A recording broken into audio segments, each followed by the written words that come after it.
PM Express is brought to you by Guarantee Trust Bank. Wouldn't you rather bank with us?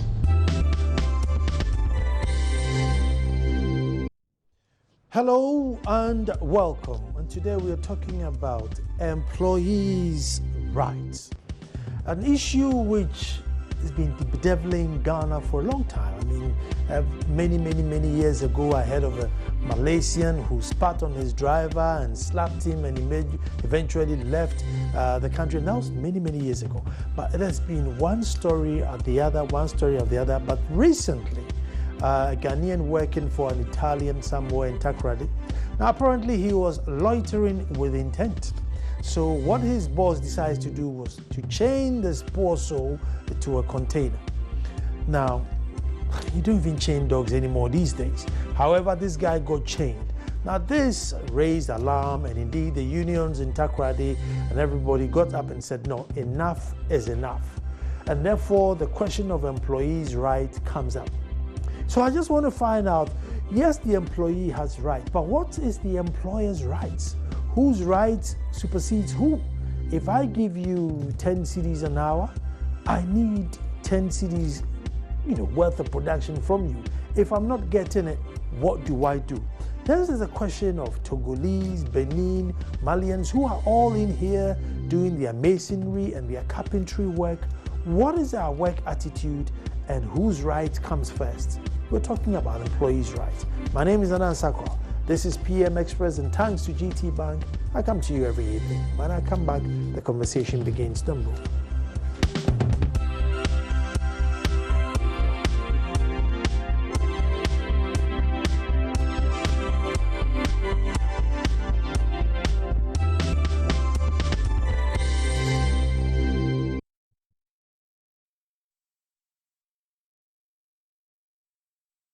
Well, thank you very much. Violation of employer's right. Now, I'll just read a little script here for you, and it's an Italian supervisor, Manilo Maggioroto, chained a Ghanaian employee to a container for allegedly loitering around during working hours. Now, this was shortly after a Korean employer slapped another Ghanaian with a piece of hot pizza at the Peter Pan restaurant in Accra. Reacting to these developments, the Deputy Commissioner of Shira, Joseph Whittle, said the commission is investigating these cases and will soon come out with its findings. While as a country we are interested in getting investment into the country, the investor must take into consideration the fact that they are not coming to operate under a regime of law where human rights of every person, not only Ghanaian, is guaranteed by the Constitution. And so if you treat anybody in a manner as if he is an animal, the laws of Ghana will certainly be triggered. Mr. Whittle also refuted claims that most expatriates are often left off the hook because they are often perceived to be working in the interest of Ghanaians. If the evidence exists and people have been maltreated in a certain way, they should be able to report this case, and we will certainly investigate and come out with strong recommendations, not only to the management company in Ghana, but external companies. TUC demands justice. A few days ago, the Trade Unions Congress, TUC, demanded justice for a Ghanaian employee who had been abused by the employers. The TUC, in a statement, described the act as dehumanizing and ordered the managing director of the company, William Moss, to produce the supervisor who is said to have fled the country for fear of being prosecuted. The chaining and restriction of the movement of Comrade Sanu is not only a breach of his fundamental right to movement, but goes to the core of his basic right to human dignified treatment, as guaranteed by the Ghanaian Constitution. For an employer to have the temerity in today's Ghana to chain a Ghanaian worker for any reason whatsoever is unconscionable, and we totally and outrightly condemn it. We cannot countenance such dehumanizing conduct in the world of work. This is from the TUC, and that's what's raising this issue. And I know it goes well beyond this. When with me in the studio is Ben Arthur, who's no stranger to the show. He always comes to help us anytime labor issue comes up. Mr. Ben Arthur is a labor consultant, and you're welcome. Thank you.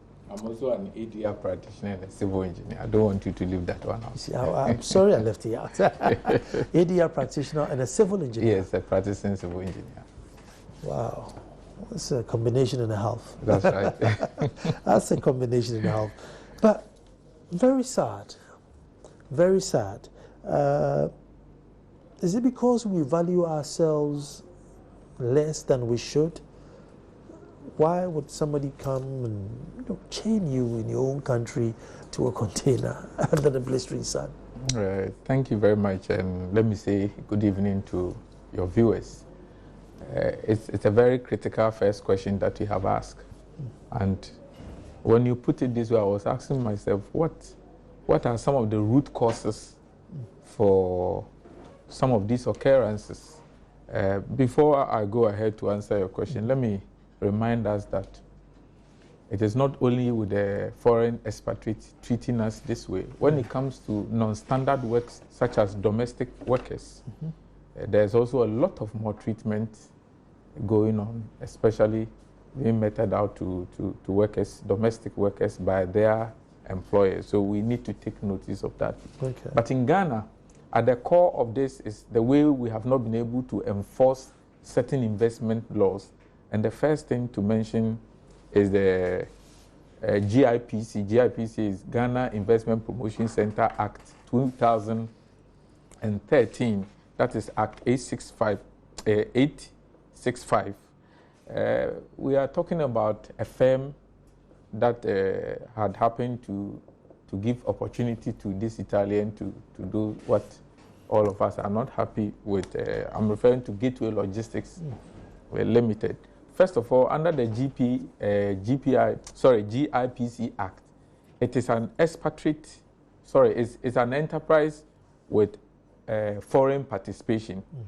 It is also prohibited from discrimination on any grounds. I'm just referring to the specific act.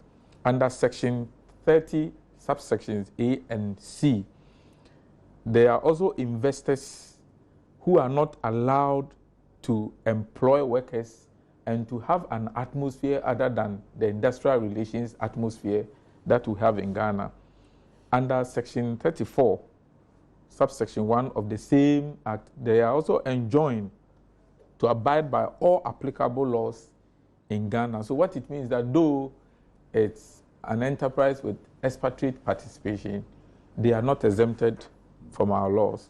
It also allows, the same act allows an employer-employee agreement of any kind, but it should not be lower than the standards we have in Ghana. Section 35, I'll go ahead and answer your question, also gives that expatriate enterprise a quota for expatriate workers. And by the classification of GIPC, they fall within $700,000 and beyond dollars.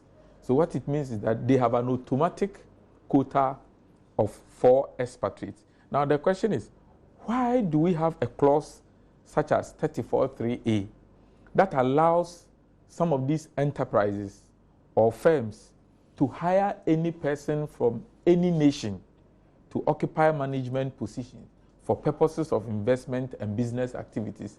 But when it comes to non-managerial positions, we are saying that, again, any nationality is allowed, but the first option should be given to Ghanaian. So I am asking that, don't we have any Ghanaian who qualifies as a supervisor? Don't we have Ghanaians who qualify as managers?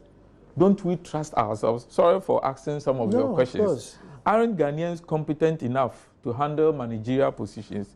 And when we have such obnoxious provisions in our acts and investment drive, we should expect to know that once we are not even respecting ourselves, people will come into this country and they will not respect us. So we have treated ourselves with low esteem. So they also come and they are socialized to some of these things, and they know that once we are not treating ourselves, the environment permits them to do so. So it's one of the root causes for some of these expatriate guys to misbehave towards Ghanaians in some of these manners. Another core thing that we need to also ask is that once they are supposed to have 4 expatriates, I have done my checks and they have more than 4 expatriates. The point is, who gave the exemptions? What were the conditions for having those exemptions? Because as far as I'm concerned, the GIRPC has one of the most powerful boards, and it is directly under the office of the president. So it's not an issue that we should allow TUC to fight alone. It's an issue that is placed at the core of the presidency. And once we have given ourselves to uphold our constitution, we should respect our constitution and let the right thing be done. Now, if you go to the same firm is under the Free Zones Board. So I want to ask that once a firm is operating under the Free Zones Act, they have a regulations, and I'm referring to Section 21 of the regulations, subsection 1. A licensed enterprise or developer wishing to employ expatriates whose skills are not available in Ghana shall obtain work and resident permits for each foreign employee. Subsection 2. A foreigner representing the Free Zones investor is also required to do the same. Now, my interest is subsection 3. Application for the work or resident permit shall first be submitted to the Free Zones Board at least 2 months prior to the intended date of employment. Now, the point here is that once it's a requirement that once you're operating under the Free Zones enclave, it's a requirement for you to make sure that if you are hiring an expatriate worker, you have to submit your application for permit, the permit for that individual and the resident permit for that individual must pass through the Free Zones Board. So the point that I'm raising here is that how did they after 4? How did number 5? Because if we have a limit of 4, yeah, and they have much more than that, how come that the others, I don't know who came first, but how come that he's had resident permit and he's had work permit as well? How come that he managed to leave the Free Zones enclave without the employer informing anybody? Or the point is, are they aware? Is the Free Zones Board aware that that gentleman that we are referring to has left the country? So I'm asking certain questions. Did we not have equivalent skills in Ghana? Again, where all these things are concerned. The point here is that you would have